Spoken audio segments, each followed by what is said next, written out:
বাংলার মাটিকে দেখিয়ে দিচ্ছে, স্বৈরাচারের দোসরদেরকে আমরা দেখিয়ে দিচ্ছি আমরা কিন্তু মাঠ ছাড়ি নাই। আমার বাড়ি কবরে থাকি বাজুম কবরে,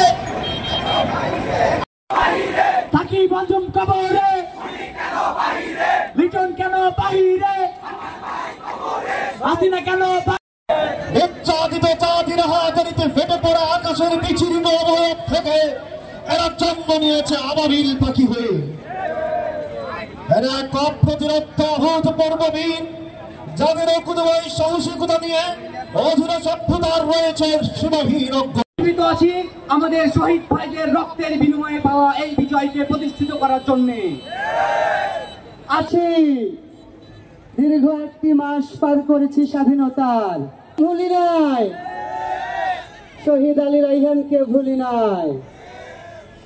থেকে যেই বিজয়ের সূর্য উঠেছিল, এই বিজয় চত্বরে আমরা আজকে জনস্রোত বাংলার মাটিকে দেখিয়ে দিচ্ছে, স্বৈরাচারের দোসরদেরকে আমরা দেখিয়ে দিচ্ছি আমরা কিন্তু মাঠ ছাড়ি নাই।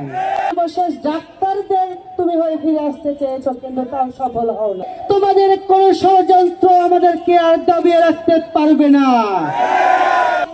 এই রাজশাহীর মানুষেরা তোমাদেরকে আর জাগতে দেবে না। ডাবলু রানীরা এখনো কেন জেলখানার বাইরে? প্রশাসনকে আমার ভাই এখনো কিন্তু কবরে আছে, কিন্তু আমরা কিন্তু তার ভাইয়েরা এখন আমরা জীবিত আছি। এই গায়কটি রক্ত থাকা পর্যন্ত আমরা, আমার ভাইয়ের যদি বিচার না হয়, এই ডাবলু রিটন রণীগঞ্জের যদি বিচার এই বাংলার মাটিতে না হয়, তাদের কিন্তু ছেড়ে দেওয়া হবে না। আলপনার কাজ যারা করেছিলেন তারা একটু এখানে আসেন।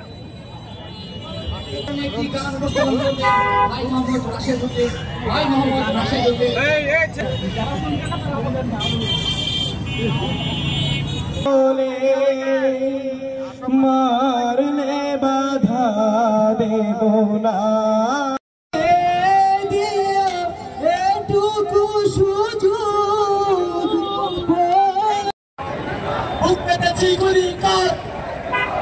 আমার বাড়ি কবরে থাকি বাজুম কবরে, আলী রায়হান কবরে।